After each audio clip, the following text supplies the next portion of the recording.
안녕하세요. 퀀트5입니다. 6월 8일, 오늘도 지난번에 이어 아주 짧은 퀀트 얘기를 해볼까 합니다.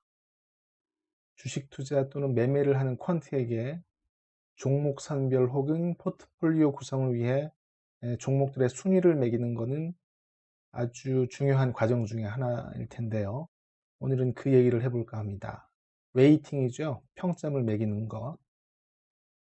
웨이팅 그 과정보다는 웨이팅의 의미에 포커스를 두고 풀어나가 보죠. 레이팅, 조금 전에도 평점이라고 얘기를 했는데요. 그렇게 해석을 해도 별 무리가 없겠죠. 우리가 대표적으로 접하는 평점은 뭐가 있을까요? 그렇죠. 영화의 평점이죠. 전문가들도 평점을 매기고 영화를 본 관객들도 나름대로 평점을 매겨서 포탈 같은 데 올리기도 하고 그렇죠.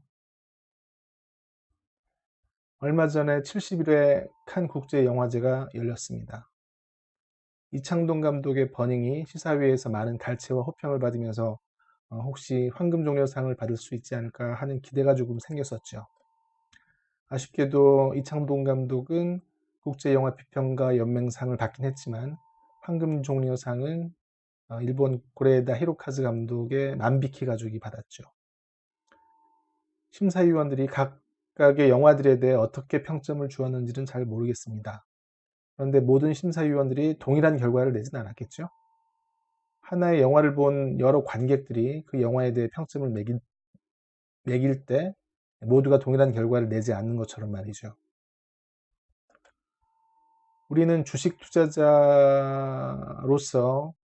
투자나 혹은 매매에 관심이 있으니까 주식 종목들에 대한 평점을 매기는 것에 대해 한번 얘기를 해보죠.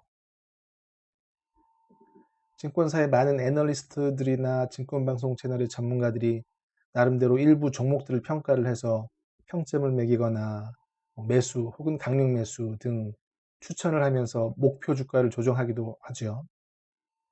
그런데 그렇게 발표된 종목들의 주가가 그들 예상대로 또는 그들이 바라는 대로 움직이던가요? 뭐 그런 종목도 있고 그렇지 않은 종목들도 있겠죠. 물론 또 때에 따라 다르기도 할 것이고요. 오늘은 그 레이팅의 의미에 포커스를 둔다고 했잖아요. 그렇습니다. 전문가가 한 것이든 또는 소프트웨어가 기계적으로 한 것이든 웨이팅한 결과에 절대성을 부여하고 일반화시킬 수 있느냐는 겁니다.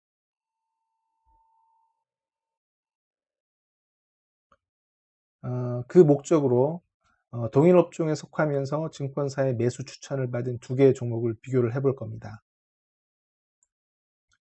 보시는 스크린샷은 트레이드5 퀀트의 한 화면인데요. 좌측 체크박스들 중에 컨센서스 하이 항목이 체크된 게 보이시죠? 한 개 이상의 증권사에서 평점을 매수 이상으로 준 종목들만 필터링 하라는 조건입니다. 화면 우측에 있는 종목들의 목록은 연말 기준으로 2년 연속 실적 성장을 했고 직전 연도 대비 25% 이상 성장한 기업들 중에 섹터 컴피턴트라고 나오죠. 소속 업종의 평균에 비교해서 실적이 좋았다는 얘기입니다. 그리고 섹터 하이 베타라고 하는 책박스는 섹터 내에서 베타가 높은 종목들만 골라내라는 조건입니다. 그렇게 종목들을 골라낸 거죠. 물론 증권사의 매수 평점을 받은 종목들이기도 하고요. 어, 두 개의 종목이 반전이 되어 있는데요. 사이맥스와 테스나 그 두 개의 종목을 비교해 보기로 하죠. 이 두 개의 종목을 비교 대상으로 선택한 이유는 화면에서 보시듯이 수치화된 데이터를 기반으로 순위를 매기는 몇몇 평가 척도에서 평점이 비슷했기 때문입니다.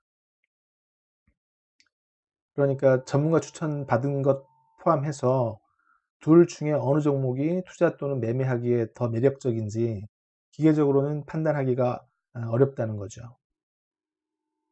그런데 실제 1년 동안 그리고 6개월 동안의 가격의 움직임을 보면 각 차트의 중간쯤에 PP1Y, PP6M이라는 항목이 보이시죠?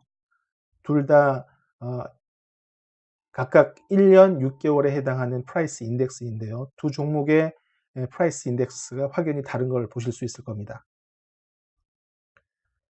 그리고 최근 3개월 중에서도 앞에 2개월 동안은 2개월 동안은 움직임이 매우 비슷하지만 5월 이후부터는 크게 차이가 나기 시작합니다. 만약 이런 결과를 모른 상태에서 3개월 전에 두 종목 중에 하나를 고르라고 누가 얘기를 했다라면 어떤 종목을 고르시겠어요? 만약에 고른다면 어떤 기준을 근거로 둘 중에 하나를 선택해야 할까요?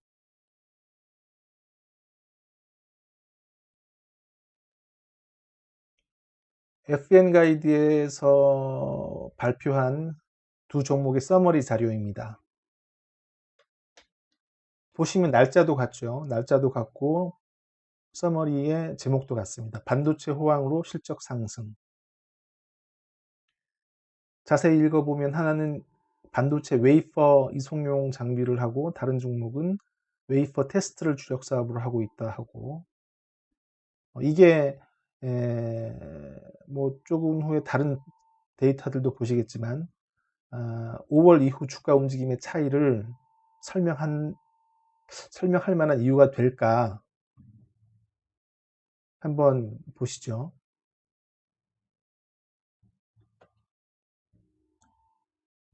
베타, 배당 수익률, ROE, EV, 에비타, PER, EPS, 영업이익, 매출액, 시가총액 몇 개의 비교 항목들이 나오는데요. 베타나 EV, 에비타 같은 경우에는 테스나가 조금 매력적으로 보이긴 하는데 전반적으로 봤을 때 사이맥스가 더 좋아 보이는군요. 근데 실제로는 테스나가 가격 움직임이 더 좋습니다. 그래서 왜 그럴까를 고민해 봐야 할 것 같습니다. 혹시 모르죠? 그 이유를 알면 다음에 또 비슷한 상황에서 종목을 고르라고 하면 성공 확률이 높아질지도 모르잖아요. 주목할 만한 사실이 사이맥스의 경우 5월 3일에 실린 실적 발표 내용을 보면 1사분기 영업이익이 컨센서스에 대체로 부합한다고 나온 반면에 테스나의 경우는 약 열흘 후에 영업이익이 전년 동기 대비 362% 정도 증가했다고 발표가 됩니다. 실제 이 차이 때문에 5월 이후부터 주가 움직임이 그렇게 크게 달라졌는지 정확히는 알 수가 없습니다만 가능한 얘기이고요. 저는 또 그렇게 믿고 있습니다.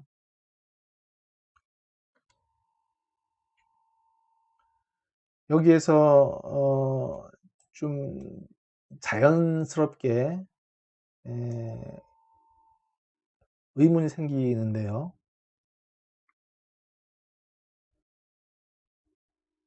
그 이유가 뭐든지 간에 그러니까 서프라이징한 실적이든 아니면 또 다른 이벤트가 있었든지 간에 사이맥스와는 다른 상승 모멘텀을 제공한 그 이유를 미리 알 수는 없었을까라는 겁니다.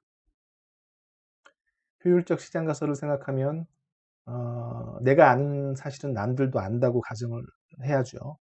그런 상황이라면 과연 내가 그런 상황에서 수익을 낼 수 있었을까? 결론 내기 쉽지 않죠. 둘째는 테스나가 아닌 사이맥스를 매수한 투자자였다면 계속 손실을 보고 있는 상황에서 주가는 가치에 수렴을 하기 때문에 곧 상승할 거야 라는 믿음을 가지고 계속 보유할 수 있을까요? 물론 그럴 수는 있겠지만 혹시 손절을 하고 다른 종목으로 갈아타는 것이 더 합당하지 않을까요? 이런 질문도 생길 수 있는 거잖아요.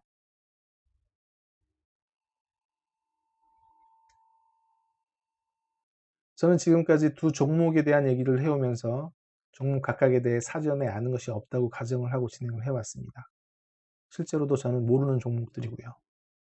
그런데 만약에 관심을 가지고 계속 모니터링을 해오던 투자자나 애널리스트였다면 사이맥스가 아니라 테스나를 선택할 수 있지 않았을까요? 그런 생각이 들긴 하거든요. 간혹 기업 탐방을 하는 애널리스트들 중에 누군가는 서프라이즈한 실적을 미리 감지할 수도 있지 않겠어요? 그리고 사이맥스라는 종목에 대해 잘 알고 있는 투자자라면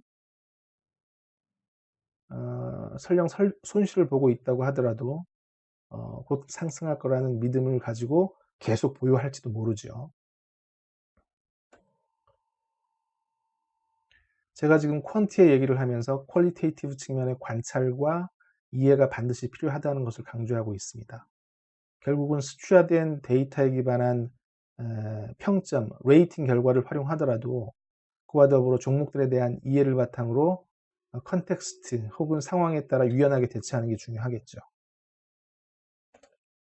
다시 한 번 더 그 인베스토피아에 언급되었던 퀄리테이티브 어널리시스에 대한 내용을 보여드리면서 오늘 얘기를 마무리하겠습니다.